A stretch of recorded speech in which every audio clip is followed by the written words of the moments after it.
ओम शांति। हम देवियों की महिमा और उनकी शक्तियों की महिमा का चिंतन कर रहे थे कि अष्टभुजाधारी देवी अर्थात वो दिव्यता की अष्ट शक्तियाँ। आत्मा के अंदर डिविनिटी तब आती है जब वो अपनी 8 पावर्स को यूज़ करती है। अगर 8 शक्तियों में से एक शक्ति की भी कमी होगी तो आत्मा अपनी डिविनिटी को एक्सपीरियंस नहीं कर सकती है, क्योंकि अगर वो 8 पावर्स में से एक भी पावर कम है तो कोई ना कोई वीकनेस है, और जब वीकनेस है तो वाइब्रेशन लो है, वाइब्रेशन लो है तो डिविनिटी नहीं है। इसीलिए डिविनिटी का सिंबल वो 8 पावर्स है। 6 पावर्स नहीं हो सकती, 7 नहीं हो सकती, it has to be all the 8 powers, आत्मा की अष्ट शक्तियाँ। हमने पहली 4 शक्तियाँ देखी कि कोई भी परिस्थिति में लोगों के साथ उनकी वाइब्रेशन से पहले डिटैच होना है, मतलब उनका प्रभाव हम पर न पड़े। मैं आत्मा अपनी ओरिजिनल स्थिति में, original stage of purity, peace, love and happiness, तो हम विड्रॉ, डिटैच करते हैं। पुरानी बातों को, उनकी बातों को लेट गो करते हैं। सहन करना तो नेचुरल हो जाता है, और हर एक के व्यवहार को और परिस्थिति को वो जो है जैसी है हम एक्सेप्ट करते हैं। ये 4 शक्तियाँ एक बंडल है। जब ये 4 शक्तियाँ आती हैं तो अगली 4 शक्तियाँ ऑटोमेटिकली इमर्ज होने लगती है। इन 4 शक्तियों से आत्मा साफ हो जाती है। मैल, पुराने संस्कार, दूसरों का चिंतन, ये साफ हो जाता है तो हमारी वाइब्रेशन क्लीन होने लगती है। हमारा फोकस, अटेंशन लोगों की वाइब्रेशन पर होता है। इंस्टेड ऑफ सीइंग कि वो कौन हैं, कैसे हैं, क्या करते हैं, हम उनके ओरिजिनल वाइब्रेशन पर फोकस करते हैं। आजकल कभी कभी हम लोगों से धोखा खा लेते हैं, क्योंकि वो कहते कुछ और हैं, सोच कुछ और रहे हैं, व्यवहार में करते कुछ और हैं, अंदर कुछ और सोच रहे हैं। तो लोगों से हम धोखा ना खाएं, परिस्थिति से हम धोखा ना खाएं, तो हमारी परखने की शक्ति, power to discern what is right, what is wrong, what is truth, what is false, ये परखने की शक्ति चाहिए। लेकिन ये परखने की शक्ति उस आत्मा में आएगी जो चीज़ों को बाह्य न देखे, उस चीज़, उस बात, उस व्यक्ति के पीछे के वाइब्रेशन, वो सूक्ष्म एनर्जी जो दिखाई नहीं देती है। जो चीज़ें दिखाई देती हैं उस बेसिस पर परखा और निर्णय लिया, गलती होने के चांसेस हैं।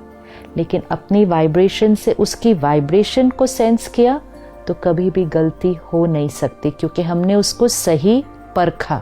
तो दूसरों को परखने के लिए हमारी अपनी वाइब्रेशन बहुत ऊंची चाहिए। इसलिए 5वीं शक्ति है परखने की शक्ति, पावर टू डिसर्न। हम आजकल औरों से पूछते हैं, आपको क्या लगता है मेरे लिए क्या सही है, आपको क्या लगता है मुझे क्या डिसीजन लेना चाहिए। हमारी अपनी परखने की शक्ति कम हो गई है और उस वजह से निर्णय भी नहीं लिए जाते हैं। तो परखने की शक्ति हमें जीवन में कभी भी न खुद से, न औरों से, न बातों से कभी भी धोखा नहीं मिलेगा, बिकॉज हम सही परखेंगे, खुद को भी सही परखेंगे।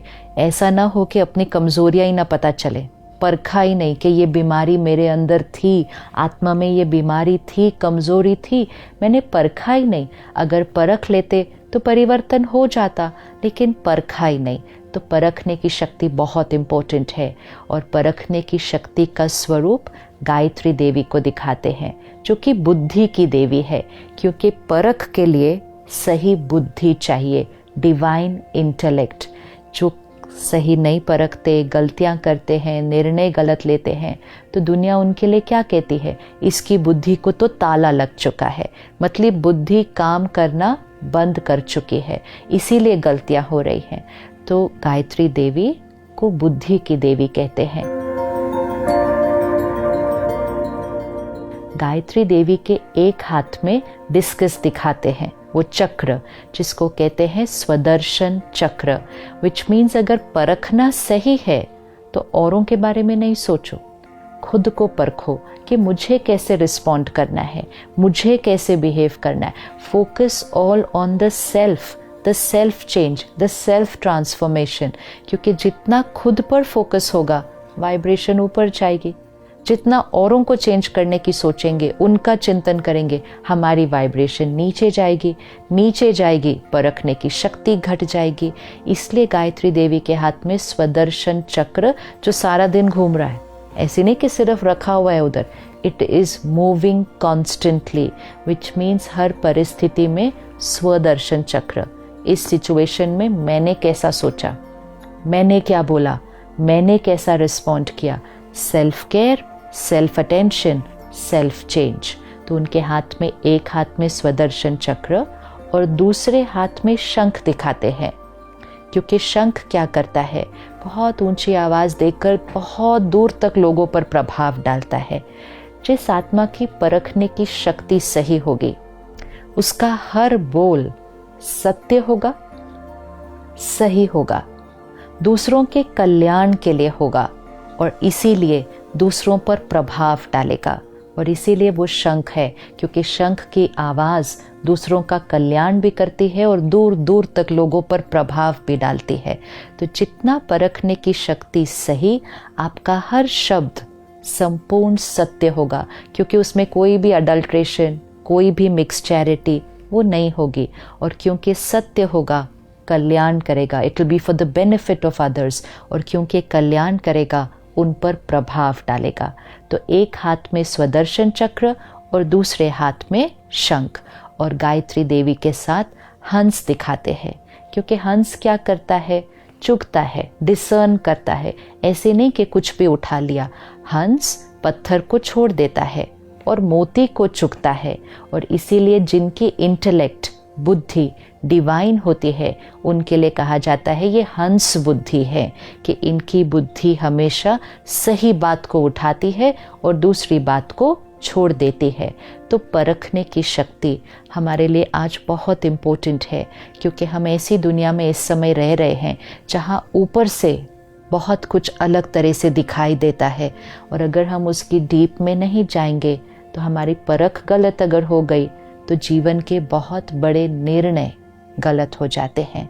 रिश्तों में निर्णय, आपके करियर में निर्णय, आपकी फैमिली के लिए निर्णय, एक आपका निर्णय अनेकों का भाग्य बना रहा होता है। सही पर चलने की शक्ति तभी आएगी अगर परखने की शक्ति सही होगी। अगर परखा ही नहीं तो गलत को सही मान लेंगे, और गलत को सही मान लिया तो जीवन भर उस गलत के आधार पर कर्म करते भी जाएंगे, गलत का साथ भी देते जाएंगे। सही पर चलने की ताकत नहीं होगी, क्योंकि परखा ही नहीं राइट कि क्या सही क्या नहीं। तो खुद से भी नहीं धोखा खाना है, औरों से भी नहीं धोखा खाना है। हर रोज़ ये स्वमान रखना है, मैं गायत्री देवी, हंस बुद्धि, डिवाइन इंटेलेक्ट, मेरी परखने की शक्ति हाईएस्ट है, मैं आत्मा शक्ति स्वरूप हूँ। तो अगले 24 घंटे लोगों से मिलेंगे, सिर्फ एक प्रैक्टिस करना, instead of the attention going on उन्होंने क्या पहना है, उनकी पोजीशन क्या है, उन्होंने अचीव क्या किया है, वो बोलते कैसा, ये सब नहीं देखना। इस सब पर अटेंशन गया तो वाइब्रेशन पर अटेंशन जाएगा नहीं। इस सब के बियॉन्ड जस्ट फील कि इनसे मिलकर मुझे वाइब्रेशंस कैसी आ रही हैं, then we will know people as they are, और फिर हम कभी भी किसी से धोखा नहीं खाएंगे। हर रोज़ अपने आप को ये स्वमान दे, अफर्मेशन दे, आई एम शक्ति, मैं आत्मा शक्ति हूँ और मेरी परखने की शक्ति हाईएस्ट है। कभी भी गलती से भी, स्वप्न में भी ये नहीं कहना मुझे नहीं पता चलता क्या सही है क्या नहीं है, उन्होंने कह दिया मैंने मान लिया, मुझे नहीं पता चला। बार बार ऐसा कहने से हमारी परखने की शक्ति नीचे नीचे नीचे होती जाएगी। अफर्मेशन करें, रिपीट करें, मेरी परखने की शक्ति हाईएस्ट है, मैं शक्तिशाली आत्मा हूँ। ओम शांति।